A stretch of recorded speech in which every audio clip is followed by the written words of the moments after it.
बहुत सारी दुआओं के साथ मैं आज एक कहानी सुना रही हूँ। आपको पसंद आए, आप लोगों को पसंद आए तो सब्सक्राइब करें, लाइक करें, शेयर करें ताकि मेरा हौसला बढ़े। मैं 12 साल की थी और मेरी खाला मुझसे 2 साल बड़ी थी, लेकिन हम दोनों की जोड़ी थी। रिश्तों से ज़्यादा सहेलियों जैसा मेल था हम में।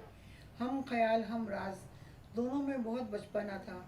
और बचपन कैसा होता है, हर वक्त खेल कूद, भाग दौड़, शरारतें, किसी बात की कोई फिक्र नहीं, कोई परवाह नहीं। वक्त गुजरता गया, लेकिन एक दिन इसी वक्त ने ऐसी कारी ज़रब लगाई कि हम हंसते खेलते 2 दिनों को एक दूसरे से अलग कर दिया। नाना का ट्रांसफ़र हो गया और खाला को इनके साथ जाना पड़ गया। वो चली गई। मैं उदास ज़रूर हुई, मगर अपनी लाइफ में मसरूफ़ हो गई। लेकिन गर्मियों की छुट्टियां गुजारने के लिए नाना के जाना हुआ तो खाला मुझसे मिलकर बहुत खुश हुई। एक बार हम दोनों फिर मिल गए, लेकिन अब मेरी खाला में वो बचपना नहीं रहा। वो कुछ संजीदा सी नज़र आई। खैर, कुछ दिनों के बाद वो मुझसे मिलकर नॉर्मल होने लगी और अब फिर वही खेल कूद, भाग दौड़ और शरारतें। खाला का घर एक छोटी सी नदी के किनारे आबाद था। हर तरफ हरियाली, दूर से नज़र आती हुई छोटी छोटी पहाड़ियाँ, बड़ा दिलकश नज़ारा था। आबादी बराए नाम, दूर दूर बंगला नुमा मकानात और ज़्यादातर खामोशी। हम रोज़ाना शाम को टहलने निकल जाते और एक लंबी सी वॉक करते और अंधेरा होने से पहले ही घर को आ जाते, क्योंकि खाला मेरी हमराज थी और बेतकल्लुफ़ भी। कहने लगी, 2 लड़के अक्सर हमारे सामने से गुजरते हैं, इनमें से मैं एक को पसंद करने लगी हूँ और वो भी अक्सर मेरी तरफ माइल होता है। इसी तरह कई साल गुजर गए। हम हर साल गर्मियों की छुट्टियाँ गुजारने वहाँ जाते और मेरा और मेरी खाला का वही चाल चलन होता। लेकिन एक साल हमारा जाना वहाँ नहीं हो सका, क्योंकि वो खुद हमारे ही शहर में ट्रांसफ़र होकर आ गए थे। खाला मुझसे चिपट कर बहुत रोई। इसकी मोहब्बत वहीं रह गई।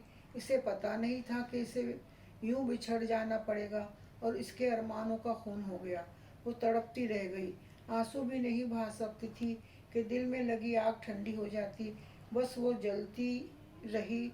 इन दोनों ने कभी कोई बात नहीं की थी।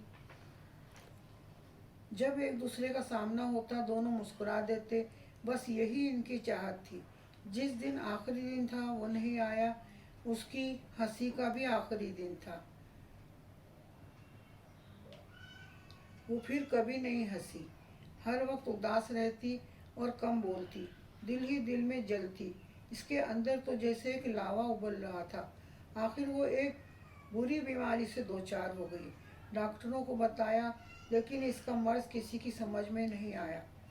वो एक एक से लपट कर रोती, चीखती चिल्लाती और वो ये कहती कि मुझे बचा लो, मैं मर जाऊंगी। अजीब मर्ज था, किसी की समझ में कुछ नहीं आता था। नानी चूंकि एक माँ थी, इनसे अपनी जवान बेटी की यह हालत और भी देखी नहीं जाती। वो इसे मज़ारों पर और आमिल बाबाओं को भी दिखाती, लेकिन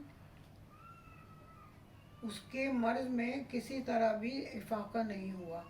एक दिन कहने लगी, जहाँ से हम आए थे वहीं एक मौलवी साहब पढ़ने फूकने वाले बहुत अच्छे थे। मैं वहीं जाऊंगी और इसका इलाज भी वहीं कराऊंगी। सब लोगों ने मना किया, लेकिन वो नहीं मानी और चली गई। 4 दिन बाद खाला के मरने की खबर आ गई। सबको जैसे सख्ता सा हो गया।